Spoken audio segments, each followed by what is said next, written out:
For years now, we've been hearing about the upcoming CD Projekt Red title, Cyberpunk 2077, and wondering to ourselves, what in the world is this game actually going to be? With only a handful of months left until the release of Cyberpunk, we are still left with many unanswered questions. With Projekt Red's major success in the past with the Witcher series, especially The Witcher 3, which is arguably a masterpiece of a game, Projekt Red has some big shoes to fill with this new IP. The main question is, will Cyberpunk 2077 surpass expectations that the fanbase has for CD, or will it forever live in the shadows of The Witcher?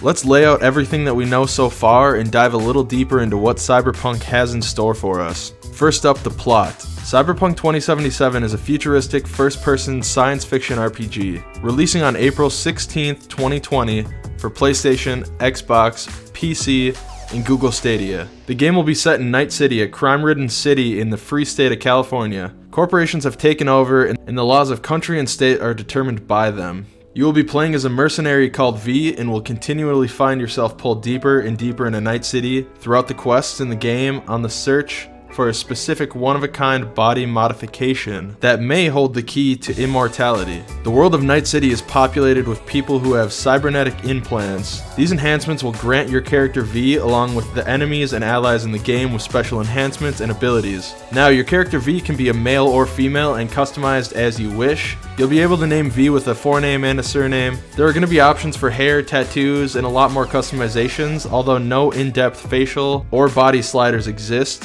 The game will also include a main character NPC by the name of Johnny Silverhand, played by none other than Keanu Nice Guy Reeves. You're breathtaking! You're all breathtaking! Johnny will serve as a sort of AI in your head throughout the story. If it gives any credibility to Cyberpunk, Keanu allegedly loved 2077 so much that he had convinced the writers to double the lines of his character, and personally that's enough to get me extremely excited for this game.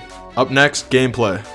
Night City is broken up into 6 regions that you will be exploring in the large open world. The regions are Westbrook, Haywood, Pacifica, Santo Domingo, Watson, and the city center. You will also be venturing past the outskirts of Night City into the Badlands. Cyberpunk will be played primarily in first-person perspective with the occasional third-person view for cutscenes and while driving certain vehicles. The playstyle seems to be that of your typical first-person shooter type game. You will be able to double jump, run on walls, slide. Your character V will also have blade arms, which will allow him to climb up walls and deal close-range melee damage.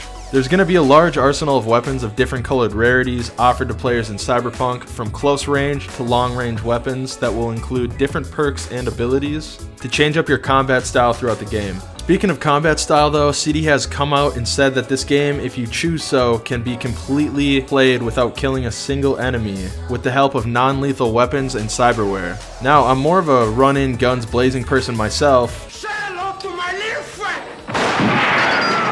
but I appreciate the options given. It really creates the feeling that you are truly in control of your character. Speaking of control, no RPG would be completed without a class, level up system, and maybe even the ability to get your flirt on with some of the other NPCs in the game. Well, don't worry guys, Cyberpunk has all of these things. Cyberpunk will have 3 class systems, which are Netrunner, which is a hacking class, the Techie, which will be a machinery class, and Solo, which will be a combat class. The game will also operate on a perk tree system. The perk tree is branched into melee, blades, handguns, shotguns, rifles, sniper rifles, hacking, two-handed combat, assassination, cold blood, engineering, and athletics. Romance options will be quite in-depth and will be broken down into stat categories such as body, intelligence, reflexes, technical, and cool. They even went as far as making it so that V's clothes that you're wearing at the time can affect the way that NPCs think of you. Projekt Red has also confirmed officially that 2077 will have several endings to the story, and overall I'd say that you can see that Cyberpunk really has some interesting gameplay coming our way, and I personally can't wait to see what else CD has in store for us. Now, for the dreaded concerns of Cyberpunk 2077, my biggest issue with the game currently is that Projekt Red has given the players so many options and customizable aspects to the character that you will be playing as, which is absolutely great. But since the game will almost be entirely in first person, you're not really going to be able to enjoy said customizations as much as you would in, say, a third-person title. Now, I'm assuming that this is why they've chosen to make some of the cutscenes third-person, which leads me to my next issue. I'm a little worried that having the game jump back and forth between first and third-person may be quite immersion-breaking to some, myself included. My only other gripe so far, and this could very much change by the release, so take this with a grain of salt, the gunplay that has been released thus far seems to be a little clunky, and the enemies do seem to be a tad spongy for my liking. Like I said though, we are still a ways out from release and a lot can change in that time. Overall, I have extremely high hopes for Cyberpunk 2077, along with a ton of faith in CD Projekt Red's ability to produce a great game, and I personally cannot wait to dive into this epic world of Night City and see what troubles lie ahead for the player to experience. And I did just want to add a side note here. I highly recommend pre-ordering or purchasing your copy from GOG.com. GOG is owned directly by Projekt Red, which means 100% of the profit will be going towards Projekt Red. That will hopefully be applied to whatever amazing content that they have for their consumers in the future. Just wanted to add that in there for you guys. I do want to know what your thoughts on Cyberpunk are so far, and do you agree or disagree with my concerns about the game? Don't forget to drop a comment or a like down below, and for all future news on tech, gaming, movies, and anything in between, check our channel out. This has once again been a Digital Cynic experience. Until next time, peace. Big dog.